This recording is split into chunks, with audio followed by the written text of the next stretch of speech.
네. 여러분, 오늘 말씀의 제목이 세상의 소망을 불러일으키십시오라고 하는 것입니다. 코로나19 때문에 일어난 이 뉴스들이 매일매일 나오잖아요. 매일매일 뉴스를 보다 보니까 참 다들 힘들어요. 여러분들도 뭐 뉴스 보다 보면 다들 지치잖아요. 그런데 세계적으로 전부 다 공통적인 목표가 하나 생겼는데 그것은 경제 살리기입니다.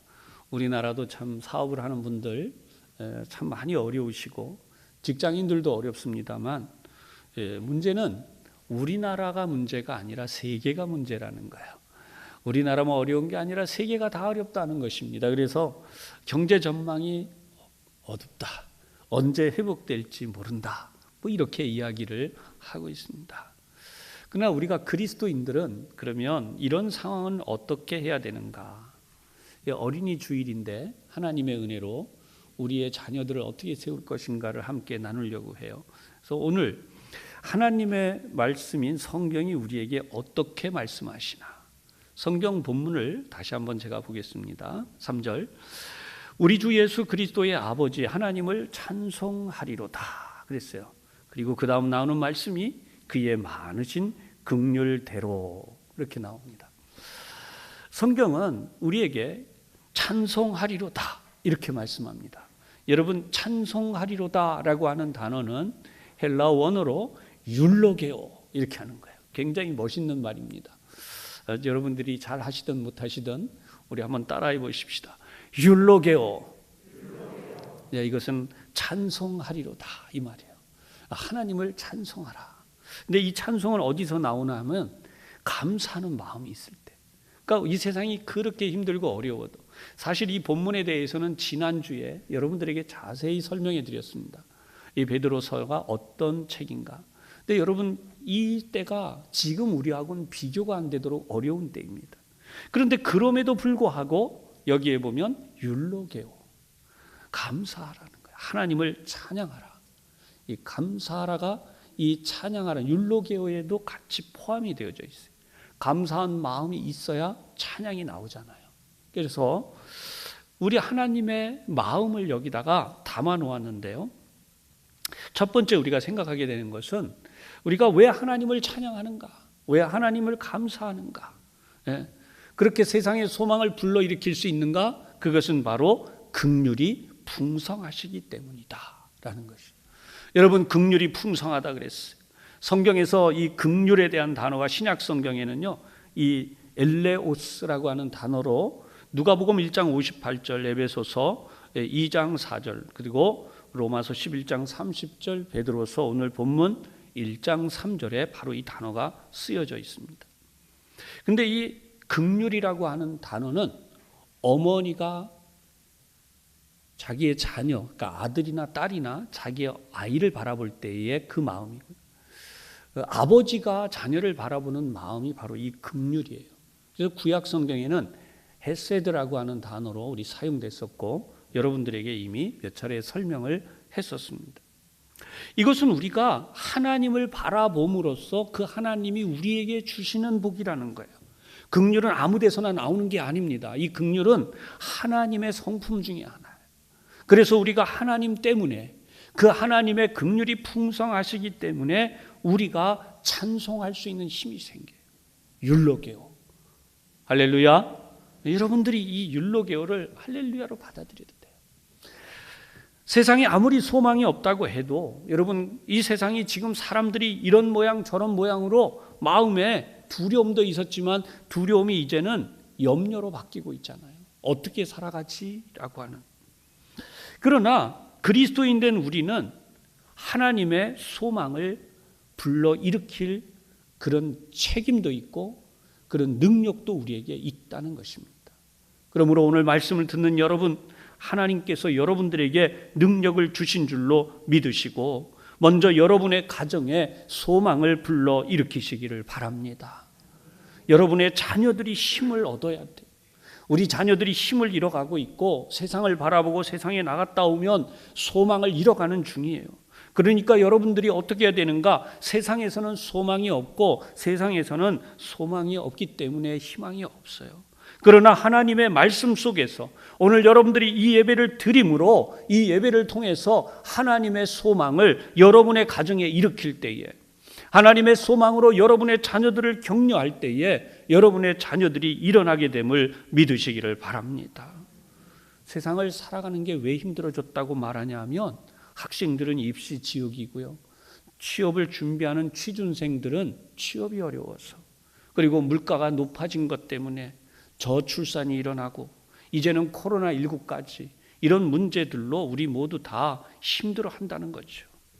그러나 우리가 해야 되는 가장 중요한 일이 뭐냐 하면 하나님의 자녀요, 하나님의 백성들이기에 오늘도 우리는 하나님은 긍휼이 풍성하신 분이시다. 할렐루야. 여러분, 이걸 가지고 우리 자신이 먼저 소망을 일으켜야 돼요. 하나님이 이 세상을 사랑하셔서 독생자를 보내셨다라고 성경에 기록이 되어져 있습니다. 얼마 전까지도 사람들이 이런 얘기를 했어요. 세상 망했다, 죽어라 한다, 더 심한 말까지 하는 분들이 많이 있었습니다. 이유가 뭐냐면 자신의 보기에 이 세상에 불의가 가득하다는 거예요. 사랑하는 여러분, 하나님은 우리가 그렇게 말하고 있는 이 세상에 하나밖에 없는 그 아들을 보내셨어요. 그것도 연약한 어린 아기로 이 세상에 보내셨어요.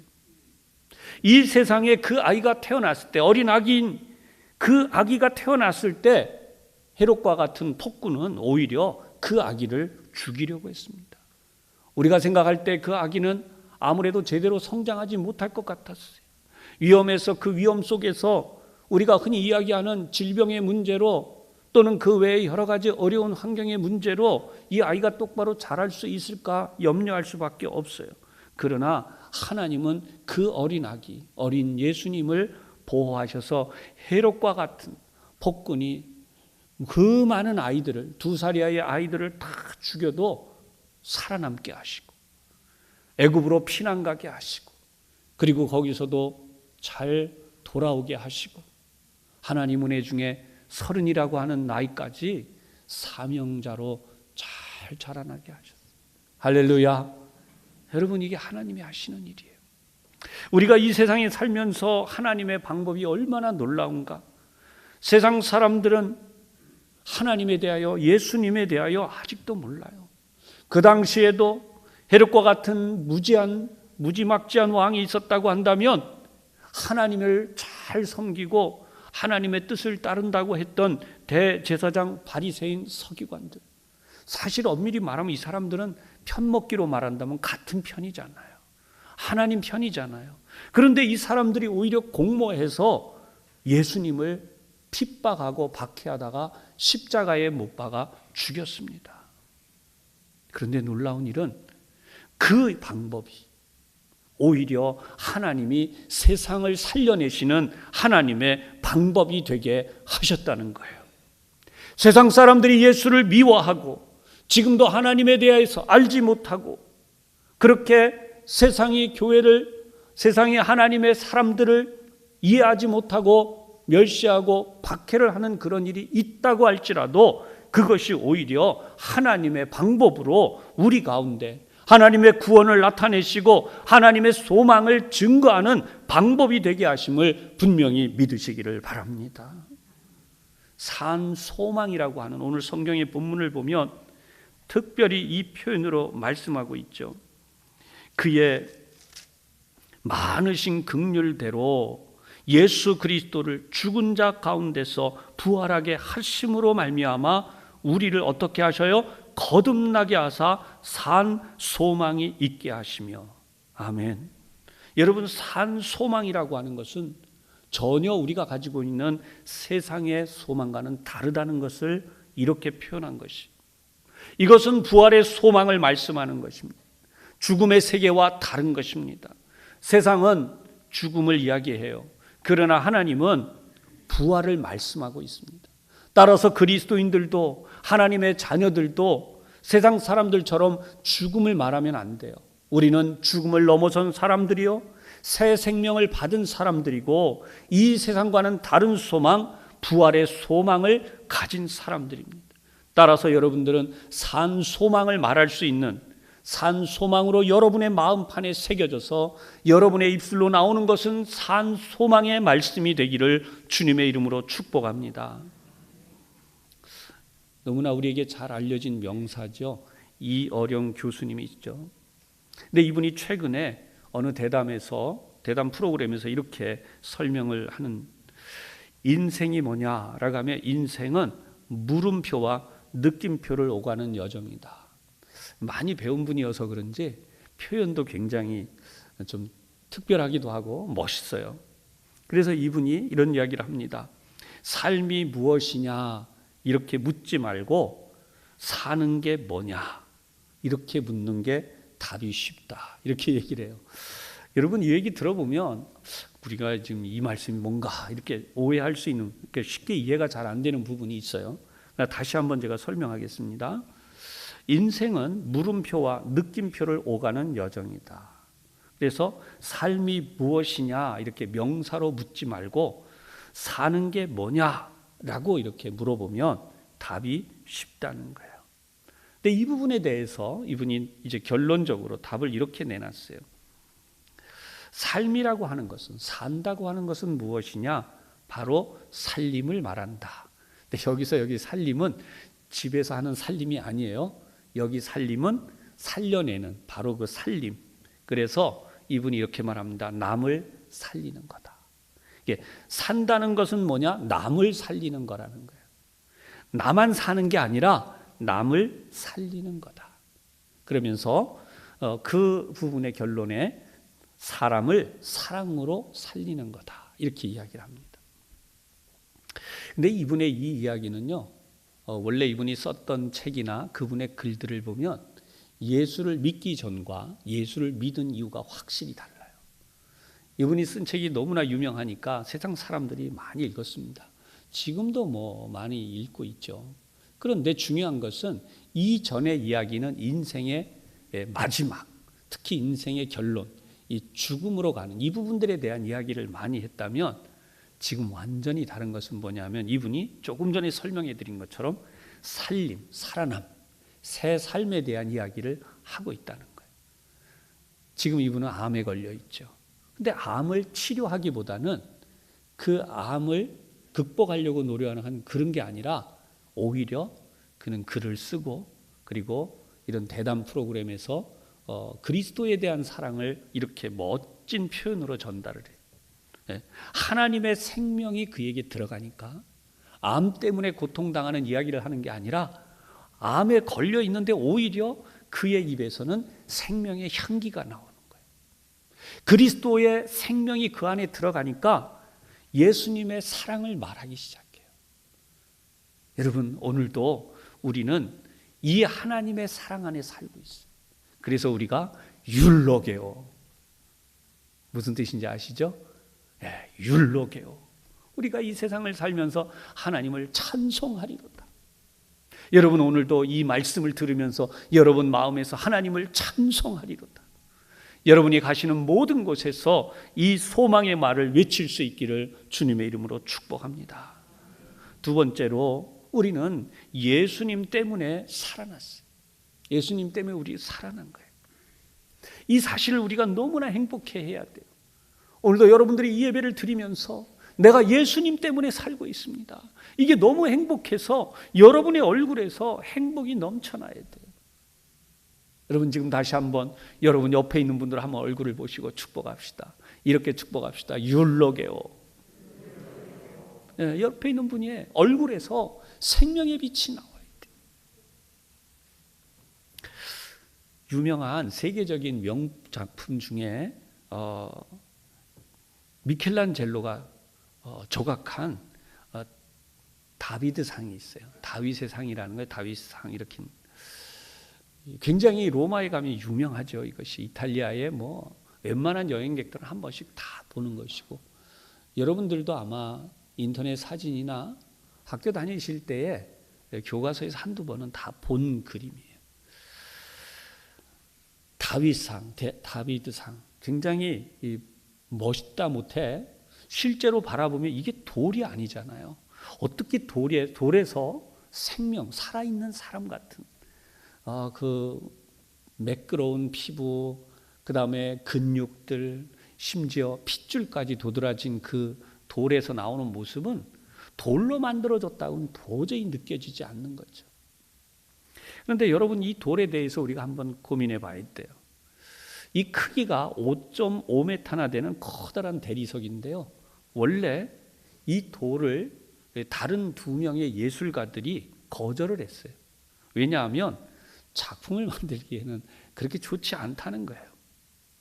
그래서 두 명이나 되는 예술가들이 거절을 했는데 여기에 미켈란젤로에게 이 돌이 주어집니다. 여러분, 미켈란젤로는 키가 크질 않아요.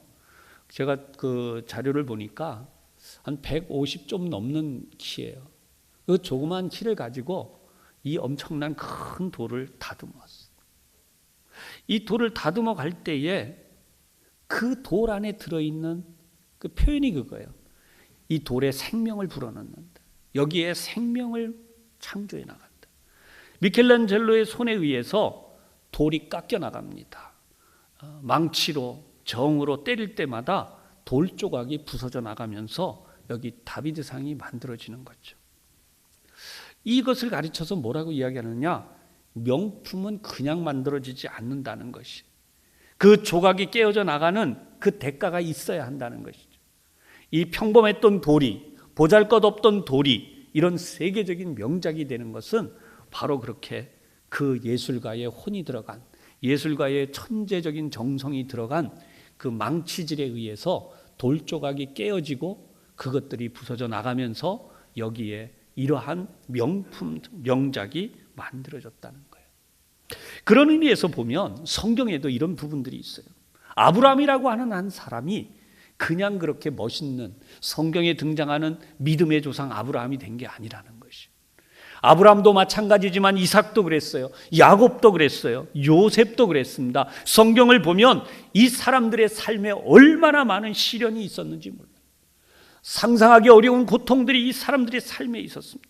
그러나 그 고통도, 그 시련도 하나님의 손길 아래서는 그 사람들이 명품 인생을 사는 최고의 걸작이 되는 그런 사람들의 삶으로 바뀌었다는 사실입니다. 사랑하는 여러분, 우리가 코로나19라고 하는 이 고단한 여정을 맞이하게 됐는데 이 고난 속에도 하나님은 우리를 단련시키시고 우리의 이 단련을 통하여서 하나님의 주시는 멋진 인생, 하나님의 작품이 되어서 살아가게 하시는 하나님의 뜻이 계심을 분명히 믿으시기를 바랍니다. 그런 의미에서 여러분뿐 아니라 여러분의 자녀들의 인생에도 고난이 있을 때 그 고난이 하나님의 디자인이다. 하나님이 우리를 디자인하고 설계하셔서 하나님께서 내 가정에, 하나님께서 내 사업에, 하나님께서 내 자녀들뿐 아니라 우리 후대에 하나님의 역사가 이루어지게 하시는 것이다. 할렐루야. 여러분들이 세상 사람들과 같은 말을 하지 말고 소망을 불러일으키는데 오히려 이 코로나19가 하나님의 기회가 된다는 것을 여러분 마음에 확실히 믿으시고 여러분이 가는 곳에서 이런 하나님의 소망을 선포하시기를 주님의 이름으로 축복합니다. 제가 이렇게 말씀드리는 이유가 야고보서 1장 2절과 4절에 있습니다. 2절로 4절까지 야고보서 1장 2절로 4절 제가 봉독합니다. 내 형제들아, 너희가 여러 가지 시험을 당하거든 온전히 기쁘게 여기라. 이는 너희 믿음의 시련이 인내를 만들어내는 줄 너희가 알미라. 그래서 어떻게 하라 그러냐면 인내를 온전히 이루라. 피해가고 싶고, 그죠? 대충 넘어가고 싶고, 우리 어려움 당하면 다 그래요. 이거 언제 끝나나? 그런데 성경은 인내를 온전히 이루라.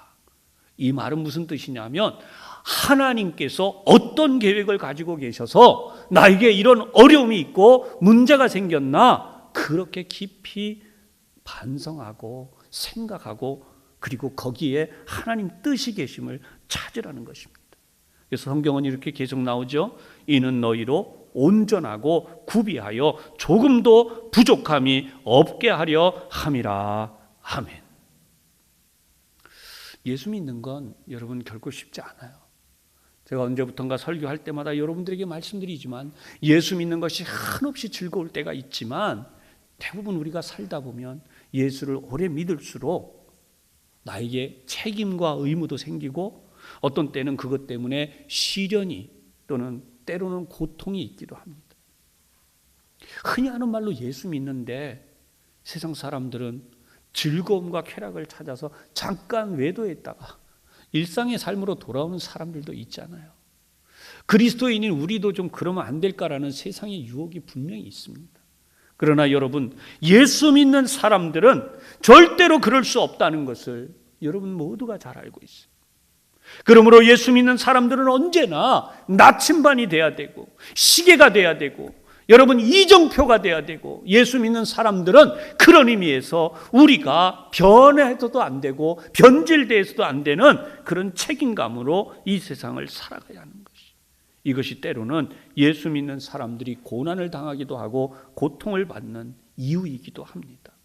사랑하는 여러분, 하나님께서 우리가 하나님의 나라에 이를 때까지 하나님 우리에게 주신 이 소망을 붙들고 살아가시기를 다시 한번 주님의 이름으로 부탁하고 축복합니다. 제가 청년 시절에 교회 가면 어르신들이 제일 많이 하는 기도가 있었어요. 그게 뭐냐 하면 예수님 빨리 오세요. 예수님 빨리 오세요 그래요. 근데 예수님 빨리 오세요라고 말씀하는 그 기도 중에 가장 많은 기도가 뭐냐 하면 살기 너무 힘들어요. 먹고 살기도 힘들고. 여러분 어제도 여러분 맛있는 거 드셨을 거라고 믿습니다. 대부분 요즘은 먹을 거 없어서, 우리나라는 그렇잖아요. 먹을 거 없어서 고생하고 이런 분들 별로 없잖아요. 근데 제가 어릴 때만 해도 먹을 게 진짜 없었어요. 그리고 어떤 분은 옷 한 벌 가지고 조금 과장해서 말씀드리면 1년 내내 한 벌 갖고 입고 사시는 분들도 있어요. 요즘은 아니잖아요. 여러분 웬만한 분들은 다 그죠? 그만큼 우리 잘 살아요. 그러니까 잘 살다 보니까 일어난 일이 뭐냐? 하나님의 나라가 그리워지는 게 아니에요. 여기서 잘 사는 걸로 그냥 끝나가요. 내세에 대한 소망이 점점 약화되고 주님 빨리 오세요라고 하는 이런 생각들, 이런 기도와 간절함이 신앙생활에서 점점 식어가고 있다는 것이, 여러분 그것이 우리의 안타까운 이야기라는 거예요. 이 세상을 놓고 이 세상에 대한 것들은 강하지만 그러나 천국에 대한 하나님의 다시 오심, 예수 그리스도께서 다시 오실 그 문제에 대하여는 우리의 신앙이 점점 약해지고 가요. 어떻게 해야 되느냐? 사랑하는 여러분, 이 세상의 것들이 대하여서 우리가 거기에 너무 빠져가면 안 돼요. 당연히 이 세상을 잘 살아가야 되지만 이 세상이 아니라 어디예요? 하나님의 나라, 우리에게 소망을 주신 영원한 천국, 거기에 우리의 본질이 있기 때문에 여러분 거기에서부터 우리에게 주시는 하나님의 소망을 갖고 우리가 살아가야 된다. 여기에 무엇이 들어있냐면 우리의 육신이 들어있습니다. 사랑하는 여러분, 지금 이 사회가 우리의 외모지상주의, 그래서 우리의 육신에 너무 심취되어 있어요. 어느 방송에 나오는 이야기를 잠깐 봤는데요, 여러분 어느 연예인이 결혼을 하게 됐대요. 그랬더니 무슨 일이 나느냐? 퇴출시켜라. 결혼하면 축하해 줘야 될 거 아니에요. 자기들이 원하는 아이돌 문화라고 하죠. 더 이상 그 사람 그런 사람이 아니라는 거예요. 그러니까 그 사람 우리 필요 없다. 여러분 너무나 많이 우리가 외모지상주의가 돼가다 보니까 건강을 관리하느라고 우리 가꾸는 것은 좋으나 그것이 도를 넘어가서 결국은 이 육신을 위하는 삶으로 바뀌어요. 사랑하는 여러분, 우리의 육신도 썩게 되어 있어요. 낡아지고 병들고 죽는 것이 성경이 우리에게 하시는 말씀이에요. 그런데 그 속에서 우리가 가져야 되는 것이 뭐냐? 이 육신에 매여 사는 삶이 아니라 부활에 대하여, 하나님이 우리에게 주신 천국의 삶, 부활에 대하여 우리의 마음이 분명하고 뜨거워지고 결정되어져야 된다는 것이죠. 이 세상은 썩어지는 것이요, 더러워지는 것이요, 쇠하는 것이에요. 우리의 육신도 마찬가지입니다. 썩어지고 더러워지고 쇠하는 것이에요. 우리는 이것을 위해 살아가는 것이 아니라 산 소망, 하나님의 나라에 대한 소망을 가지고 살아가는 자들이에요. 그래서 오늘 현재가 우리에게는 소망의 시간이 되는 것이에요. 할렐루야. 고린도후서 6장 9절에서 10절입니다. 무명한 자 같으나, 우리는 무명한 자 같아요. 그런데 실상은 우리가 유명한 자요, 죽은 자 같으나 보라 우리가 살아있고, 징계를 받는 자 같으나 죽임을 당하지 아니하고, 근심하는 자 같으나 항상 기뻐하고, 가난한 자 같으나 많은 사람을 부유하게 하고, 아무것도 없는 자 같으나 모든 것을 가진 자로다. 아멘. 근데 우리가 이렇게 살려면 사도 바울이 설명한 말씀 두 곳을 더 연결해야 돼요. 로마서 8장 24절에 보면 우리가 소망으로 구원을 얻었으니, 여러분, 제가 여러분들에게 세상에 소망을 일으키라고 말하는데 이 소망이요, 구원에 대한 소망이에요. 소망으로 구원을 얻었음에 보이는 소망이 소망이 아니니 그랬어요. 눈에 보여지는 게 그게 소망이 아니라는 거예요. 우리가 흔히 이야기할 때 세상의 경제가 어떨 것 같다, 눈에 보이는 가시적인 전망치가 어떻다, 여러분 그게 소망이 아니에요. 보는 것을 누가 바라리요. 그래서 고린도후서 4장 18절은 여기에 대한 답이 다시 나오는 것 같아요.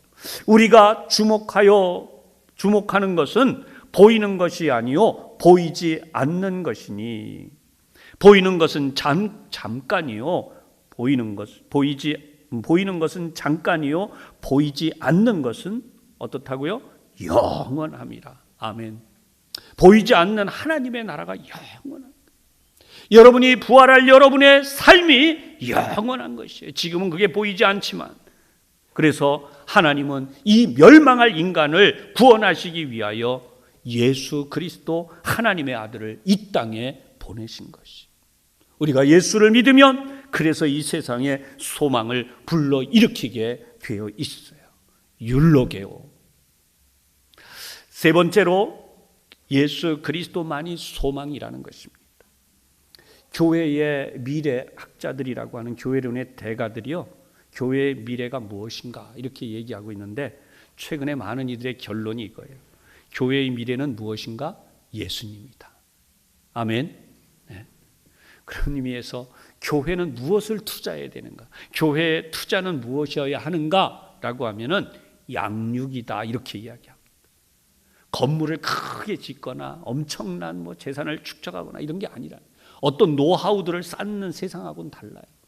여러분, 성경을 보면 엄청난 건축물로 성전을 지은 헤롯의 성전에 예수님은 눈길도 주지 않으셨어요. 그리고 하시는 말이, 그 긴 세월을 지었는데 돌 하나도 돌 위에 남지 않고 다 무너질 것이다. 여러분, 진짜는 뭐냐면 예수님으로 인하여서 우리의 다음 세대들이 양육되어지는 것이에요. 우리의 자녀들이 미래 일꾼이다라고 하는 것은 평범한 이제 용어가 되어버렸죠. 그런데 성경은 우리에게 뭐라고 말씀하는가? 하나님의 선물로 말씀하세요. 하나님이 우리에게 선물로 우리의 자녀들을 보내주셨다. 아무리 많은 재산을 가지고 있고 세상에서 성공을 해도, 여러분 아브라함의 이야기에서 보듯이 후사가 없으면, 다음 세대가 없으면 그 모든 것이 의미가 없어집니다. 그런 의미에서 하나님의 선물인 우리의 자녀들을 어떻게 해야 되느냐? 여러분, 바로 어린이 주일이 제정된 이유가 그것입니다. 청교도 신앙에 충실했던 미국에서 가장 먼저 시작이 됐어요. 1856년 미국의 매사추세츠주의 레오날드라고 하는 목사님이요, 6월 둘째 주일을 어린이 주일로 정했습니다. 스스로 정한 거예요. 이게 유래예요. 그런데 1868년 미국의 감리교회에서 이 날을 역시 함께 기념일로 정해서 전 감리교회가 지키기 시작합니다. 그리고 1883년에는 미국 전역에서 이 날을 어린이 주일로 지키기 시작해서 오늘에 이르렀어요. 중요한 건 이 지식이 아니에요. 문제가 되는 것은 이러한 지식이 지금 끝나가고 있다는 거예요. 이 정신이 제대로 전달이 안 되고 있다는 거예요. 그냥 그런 일을 했다더라라고 흘러가고 있다는 것입니다. 여러분, 우리나라에서 이 어린이 주일을 미국처럼 지켜가다가 우리도 5월 첫 주일로 어린이 주일을 바꿨어요. 6월 달에 지켜오다가. 우리 자체적으로 바꾸게 된 계기는 있지만 우리가 알아야 되는 중요한 것은 미국이 가지고 있는 그 날의 개념이 아니라 우리가 이 어린이 주일을 지키게 되었을 때에 어떻게 이 어린이 주일을 믿는 우리들이 중요하게 만들어가고 지켜가야 하느냐라고 하는 것이죠. 오늘 어린이 주일을 보내면서 여러분들에게 이렇게 말씀을 드립니다. 시편 127편 3절에 나오는 말씀이죠. 보라, 자식들은 여호와의 기업이요 태의 열매는 그의 상급이로다. 여러분, 이것이 우리 사회에 퍼져나가야 돼요. 먼저 믿는 하나님의 자녀들의 삶에 이것이 소중한 이야기가 돼야 돼요. 우리에게 주신 자녀들이 누구냐? 하나님의 기업이라는 거예요. 내 자녀를 내 뜻대로 내 마음대로 하는 게 아니라 하나님이 다음 세대를 위해서 하나님이 주신 하나님의 기업이라는 것입니다. 여러분, 기업을 운영하는 분들이 기업을 살려보려고, 기업을 세워보려고 얼마나 노심초사하고 얼마나 투자를 하고 얼마나 밤잠을 안 자고 애를 쓰고. 여러분, 우리 자녀를 위해서 우리도 그렇게 하기는 하지만 중요한 게 뭐냐? 여러분, 하나님의 기업이라는 생각을 해야 돼요. 하나님이 내게 주셨기 때문에 이 자녀가 다음 세대가 되고 이 자녀가 하나님이 주시는 하나님의 상급이 되는 것이. 여러분, 우리 자녀들이 소망을 잃고 힘들어해요. 지금 이 세대에 너무나 힘들어해요. 그런데 우리 자녀들에게 우리가 무엇을 해줘야 되느냐? 놀아라, 즐겨라, 너 하고 싶은 대로 해라. 얼마나 많이 그러고 있습니까? 얼마나 많이 그런 식으로 우리의 자녀들에게 돈 주면 되고 좋은 선생님 붙여주면 되고 좋은 환경 제공하면 되는 줄 알아서 부모님들이 고생하고 희생하면서 우리 자녀들에게 그렇게 해주려고 애쓰고 있어요. 자녀를 잘되게 하지 않으려는 부모가 어디 있겠습니까? 그러나 여러분, 무엇이 문제입니까? 우리 자녀들이 예수 그리스도를 만나서 예수 그리스도가 그 마음판에 새겨져서 그 예수님 때문에 하나님의 기업이 바로 자신임을 알게 해줘야 되는데 하나님의 기업이 아니라 내 하고 싶은 대로 살아가는, 내가 원하는 대로 안 되기 때문에 절망하고 그래서 무너지는 우리의 세대들이 얼마나 많으냐. 사랑하는 여러분, 우리가 해야 되는 세상의 소망을 불러일으키는 것은 딱 하나예요. 예수 그리스도. 예수를 믿는 그 일이 단순한 게 아니라 이렇게 만들어줘야 돼요. 당신의 삶의 진정한 해답은 예수 그리스도다. 아멘. 여러분들이 체험을 먼저 해야 돼요. 내 인생의 진정한 해답은 예수 그리스도다. 그것이 내 자녀들에게 전해줄 수 있는 최고의 유산이에요. 이 세상에 어떤 시험을 만나든지 어떤 문제를 만나든지 어떤 고통 속에 있든지 모든 문제의 해답은 예수 그리스도라는 거예요. 그런 의미에서 예수 믿는 사람이 성공합니다. 예수를 잘 믿는 사람이 복을 받고 그 사람이 이 세상에서 성공할 수 있어요. 할렐루야. 그것이 우리가 어린이 주일을 맞이하면서 우리의 아들, 딸에게 줄 최고의 선물이에요.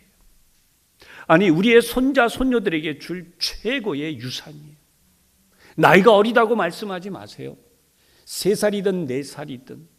여러분, 유명한 설교가들이나 유명한 하나님 앞에 헌신되어진 일꾼들은요, 9살, 10살 그때 다 예수 그리스도를 만났고 그때 하나님 앞에 헌신하겠다고 해서 유명한 목회자들이 되기도 하고 초대교회의 훌륭한 인물이 되기도 했어요. 여러분, 오늘 우리의 손자들에게, 우리 아들, 딸들에게 예수 그리스도만이 너의 인생의 해답이다. 할렐루야. 그냥 지나가지 마시고 오늘 꼭 여러분들이 이 일을 하실 뿐만 아니라 여러분들이 만나는, 주변에서 여러분들이 만나는 모든 사람들에게 이 코로나19로 인해서 움츠러드는 이런 상황이 아니라 잠깐 여유가 있다고 뭔가를 생각하는 그런 게 아니라 예수 그리스도가 바로 우리 인생의 해답이라고 하는 사실을 정확하게 전달하고 증거함으로써 여러분, 이 세상에 소망을 불러일으키시는 여러분들이 되시고 여러분의 가정이 되시고 우리 교회가 될 수 있기를 주님의 이름으로 축원합니다. 기도하겠습니다. 하나님 아버지, 많은 사람들이 성공을 위해 달려갑니다. 조금이라도 더 성공해보고 조금이라도 더 많이 가져보려고, 아니 좀 더 이름을 내고 싶어서 하는 세상의 사람들 사이에서 우리들이 살아가고 있습니다. 경쟁이 경쟁을 낳는 세상입니다. 그러나 이 세상의 수많은 일들 속에 오직 예수님만이 내 인생의 해답이 되심을 오늘도 우리들이 다시 한번 깨달았습니다.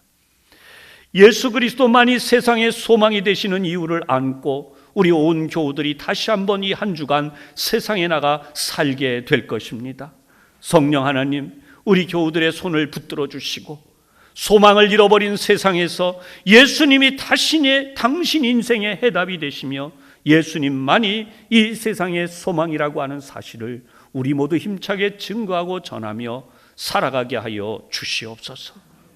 우리의 자녀들이 절망에서 염려 가운데서 다시 한번 힘차게 털고 일어나 예수님만이 내 인생의 해답이 되심을 믿고 예수님이 나를 성공하게 하신다 믿음으로 나아가게 하여 주옵소서. 예수님 이름으로 기도하옵나이다. 아멘.